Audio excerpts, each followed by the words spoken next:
네, 강프로입니다. 한미반도체입니다. 자, 오늘도 2.5% 정도 상승을 합니다. 뭐 적게 오른다고 생각하실 수도 있는데 그렇게 보시면 안 됩니다. 한미반도체는 반도체 종목군들 중에서 가장 강했었던 종목입니다. 그런데도 불구하고 고가에서의 조정폭이 그렇게 크지 않아요. 물론 고가에서 저가까지, 그쵸? 이번에 반등이 나오기 전에 저가까지 보면 20% 정도의 조정을 받은 것은 맞습니다. 그런데 상승한 폭 있죠. 이미 거의 한 6배, 7배가 오른 상태에서 거의 한 100% 이상의 시세가 더 나왔습니다. 그렇다는 건 시장을 계속해서 주도할 수 있는 환경이 마련이 되고 있다. 그리고 제가 이 내용을 하나 보여드릴게요. 오늘 조금 중요한 내용인데, 자, 요 내용입니다. 애플 AI용 최신 M4 탑재 신형 아이패드 프로 출시. 애플도 AI 시장에 들어왔습니다. 자, 그런데 여기서 뭔가 악재가 될 수 있는 부분이 어딜까요? 한미반도체일까요? 아니요. 그게 아니라 애플이 들어왔다는 건 AI 시장의 규모가 그만큼 커진다는 게 됩니다. 애플이 보유하고 있는 고객들의 힘은 어마어마하죠.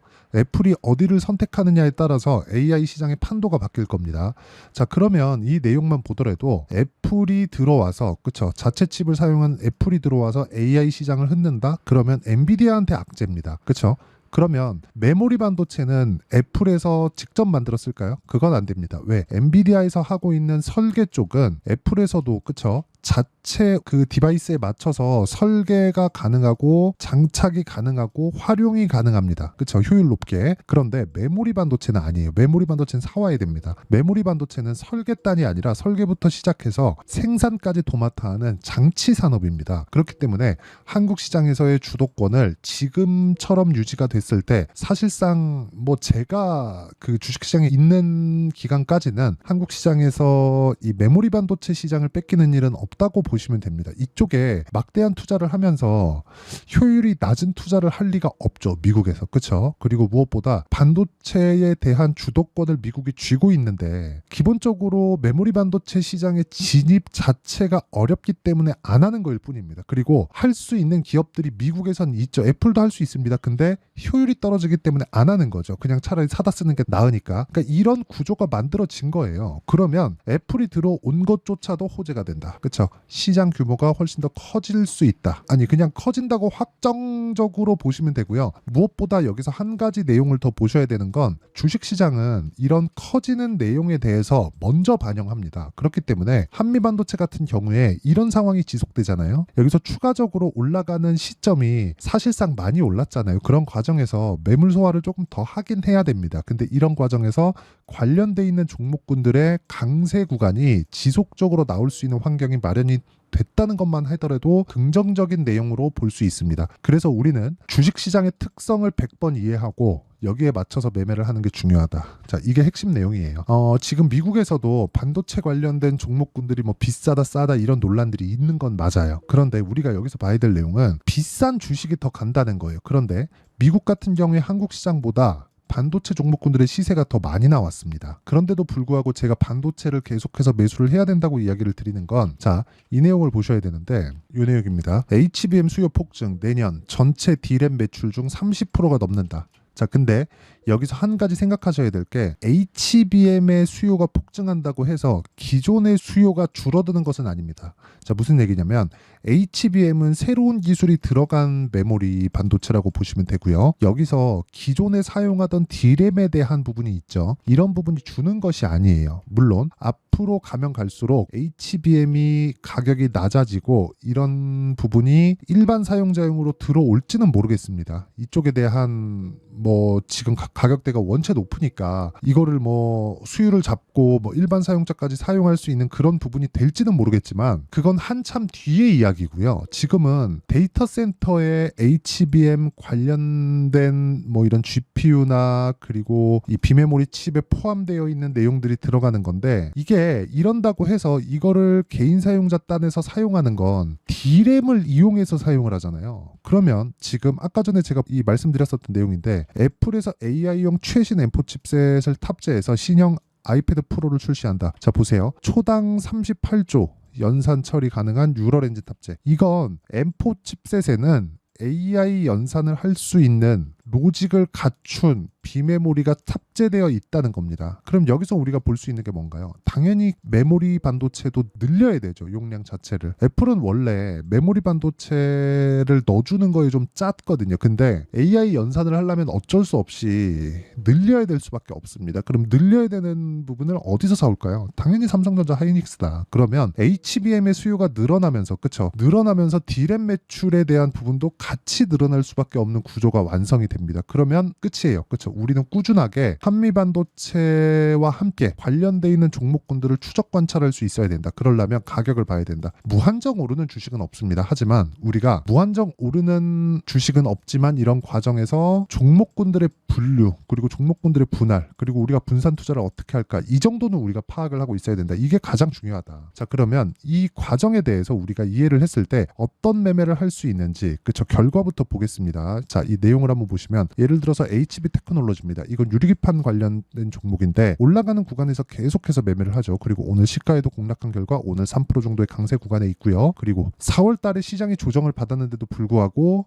파생돼 있는 종목군으로 시장의 시세가 붙는다는 점 이런 부분을 보더라도 우리는 계속해서 반도체 관련된 종목군들을 봐야 될 필요가 있습니다. 자 그런데 완성돼 있는 매매를 보잖아요. 예를 들어서 그런 거예요. 뭐 DI, 그쵸? DI나 그런 종목을 보더라도 올라가는 구간에서 계속해서 수익을 내고요. 그리고 최근에 반도체에서 파생된 종목이라고 볼 수 있는 전기 관련주들, 뭐 재룡산업 이런 종목군들 보면 오늘 어때요? 계속해서 강세를 보인 결과 34% 정도의 수익 구간에 있다. 물론 매매하는 모든 종목이 수익 구간에서 끝나는 것은 아니지만 올라가는 구간에서는 계속해서 수익이 발생한다는 점이 중요하고 이 내용에 대한 부분을 제가 여기 소통방에서 10억 만들기 프로젝트로 계속해서 진행을 하고 있다는 점 그리고 이건 채널 성장을 위해서 진행하는 거니까 구독과 좋아요 눌러주시고요. 상단에 있는 전화번호로 구독 또는 10억이라고 문자 보내주시면 제가 소통방 입장 링크를 순차적으로 공유를 해드리도록 하겠습니다. 자 내용은 이렇습니다. 뭐 어저께 같은 경우에 뭐 대원전선, YC, 재룡산업 이렇게 진행됐고요. 재룡산업은 오늘 고가에서 매도가 완료되었고요. 그리고 이런 부분을 소통방에서 공유하고 있지만 장 시작 전에 다 공유가 됩니다. 그래서 가격대를 어떻게 잡아야 될지 모르겠다 하시는 분들은 소통방으로 오시면 되고요. 구독과 좋아요 눌러주시고 상단에 있는 전화번호로 구독 또는 10억이라고 문자 보내주시면 됩니다. 그러면 한미 반도체를 포함해서 관련주들의 시세를 먼저 보라 그랬는데 그 시세를 먼저 보고 나서 나온 결과가 이렇게 매매를 하는 내용이고요. 그리고 이 내용에 대한 원리가 있겠죠. 그 원리에 대한 부분은 여기 한미반도체의 가격과 단기 보유 전략 그리고 한미반도체의 실시간 타점을 제가 문자로 공유를 해드리도록 할 테니까 구독과 좋아요 눌러주시고요. 상단에 있는 전화번호로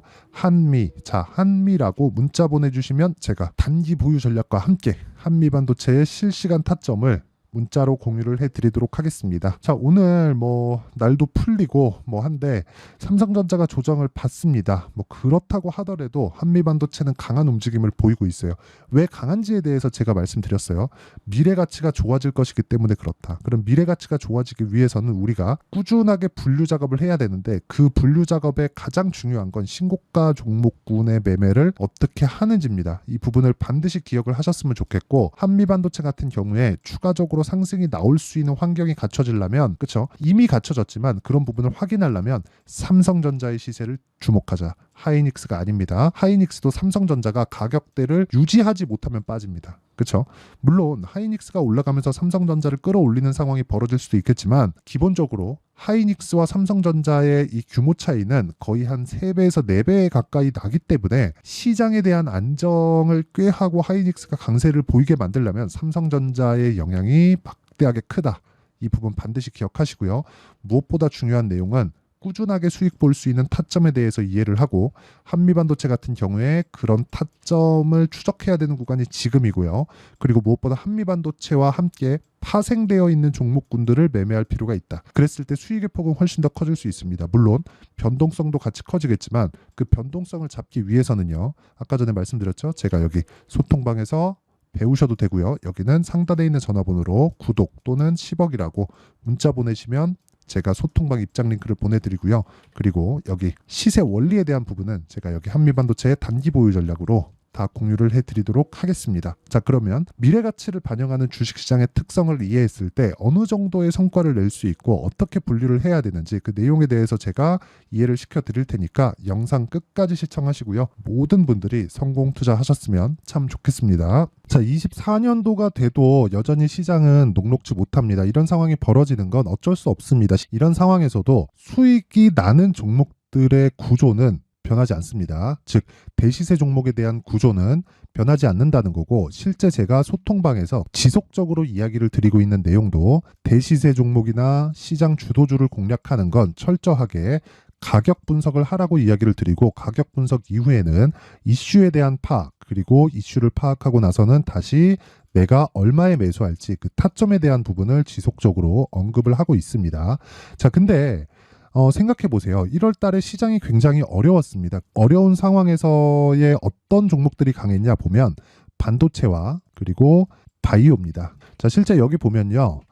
HLB에 제가 실제 매매한 내용을 띄워놓고 보여드리고 있는데 1월 22일부터 매매를 시작해서 4일 동안 31%의 수익 마감이 됐고요. 그리고 여전히 신고가 종목입니다. 자, 그리고 그 다음 어보브 반도체, 이름을 보시다시피 반도체 종목이죠. 그리고 AI 반도체는 지속적으로 강세를 보이고 있습니다. 이 종목도 신고가를 먼저 달성한 이후에 제가 21%의 단기간에 21%의 큰 수익을 내고 마감이 됐습니다. 다시 재공략을 준비하고 있고, 이런 부분은 소통방에서 다 공유를 해드립니다. 자, 그리고 그 다음 코세스. 자, 코세스 같은 종목도 당연히 그쵸, 신고가 종목이고요. 그리고 반도체 종목입니다. 이 종목도 영업일 기준에서 이틀 동안 대략 한 15%의 수익 마감이 됐습니다.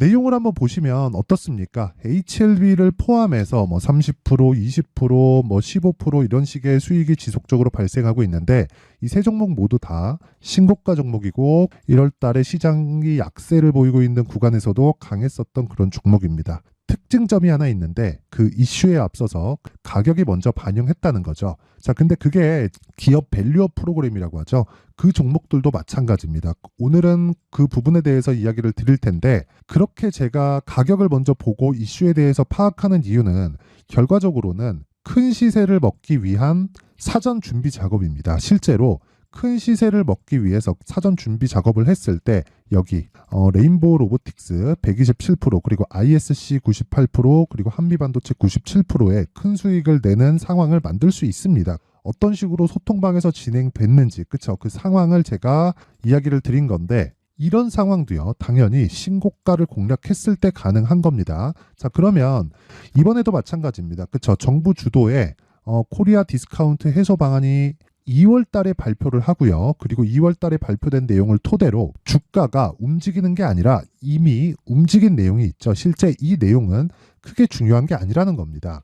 실제 움직인 내용을 보면, 자, 기아차입니다. 실제로 12월 달에 신고가를 만들어 놓고 정부에서 입김을 불어 넣으니까 순식간에 기아차를 포함해서 현대차 같은 거대 기업들의 주가가 2주도 채 되지 않아서 40% 정도의 큰 시세를 냅니다. 자, 그러면 우리는 어떤 종목을 봐야 될까요? 이슈를 파악해야 되는 것도 맞지만 철저하게 가격에 맞춰서 매매를 해야 되는 게 당연히 중요합니다. 정부가 주도하는 정책 방향이 있겠죠. 그 방향에 맞춰서 우리가 종목을 찾을 필요가 있다.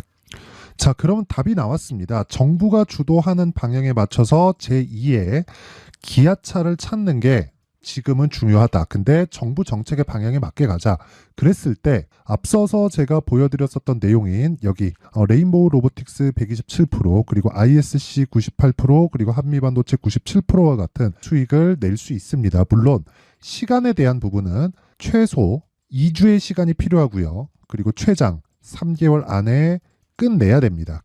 자, 기아차의 시세를 보셨던 것과 같이 2월 달에 정부 정책의 방향이 결정되고요. 바로 3월 달이면 시행입니다. 자, 그러면 우리는 거기에 맞춰서 당연히 종목을 찾아야 되고, 제가 제2의 기아차를 찾아놨습니다. 제가 아까 전에 소통방에서 이야기를 드렸었던 내용 다 공개를 해드렸는데, 그 내용처럼 종목만 받고 싶다 하시는 분들은요, 상단에 있는 제 전화번호로 대시세, 자, 대시세라고 문자를 보내주시면 정부 정책의 방향에 맞는 종목을 모든 분들에게 무료로 공개를 해드리도록 하겠습니다. 자, 제가 원하는 건 채널 성장이 목적입니다. 자, 그래서 구독과 좋아요 꼭 좀 부탁드리고요. 모든 분들이 정부 정책에 맞는 방향으로 매매를 이어가서 큰 수익 보셨으면 좋겠습니다.